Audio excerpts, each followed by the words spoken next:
আসসালামু আলাইকুম রাহমাতুল্লাহ। Welcome back to my channel. সম্মানিত ভিউয়ার্স, সবাই কেমন আছেন? আশা করি সবাই ভালো আছেন।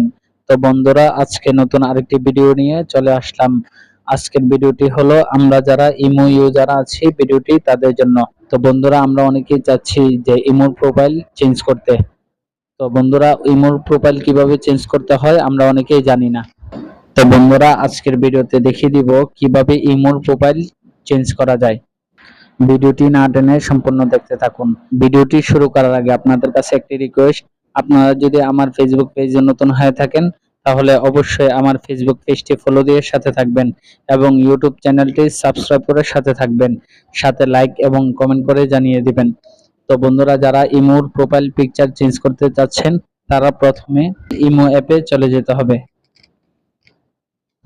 ইমো অ্যাপে আসার পর উপরে কোনায় দেখুন প্রোফাইলের একটি আইকন আছে, এই প্রোফাইলের আইকনটিতে ক্লিক করবেন।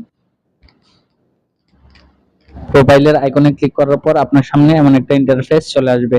তারপর আবারও প্রোফাইলের একটি আইকন শো করবে, আপনারা এই প্রোফাইলের আইকনটিতে ক্লিক করবেন। প্রোফাইলের আইকনে ক্লিক করার পর আবারও আপনার সামনে এমন একটা ইন্টারফেস চলে আসবে। তারপর আপনারা আবারও প্রোফাইলের এই আইকনটিতে ক্লিক করবেন। তারপর উপরে কোনায় দেখুন ক্যামেরার একটি আইকন আছে, এই আইকনটিতে ক্লিক করবেন। ক্যামেরা আইকনে ক্লিক করার পর আপনার সামনে এমন তিনটা অপশন চলে আসবে। এর মধ্যে আপনারা সুইচ ফ্রম অ্যালবাম এই অপশনটিতে ক্লিক করবেন। তারপর আপনারা আপনাদের পছন্দের প্রোফাইল পিকচার সিলেক্ট করে নেবেন। আমি আমার পছন্দের প্রোফাইল সিলেক্ট করে নিচ্ছি।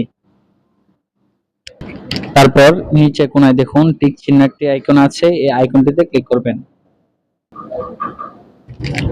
তো বন্ধুরা, দেখতে পাচ্ছেন যে আমার ইমোর প্রোফাইল পিকচার চেঞ্জ হয়ে গেছে। তো বন্ধুরা, আপনারা চাইলে কিন্তু এভাবেই ইমোর প্রোফাইল পিকচার চেঞ্জ করতে পারেন। তো বন্ধুরা, ভিডিওটি ভালো লেগে থাকলে অবশ্যই আমার ফেসবুক পেজটি ফলো দিয়ে সাথে থাকবেন এবং ইউটিউব চ্যানেলটি সাবস্ক্রাইব করে সাথে থাকবেন, সাথে লাইক এবং কমেন্ট করে জানিয়ে দিবেন। দেখা হবে নতুন আরেকটি ভিডিও নিয়ে।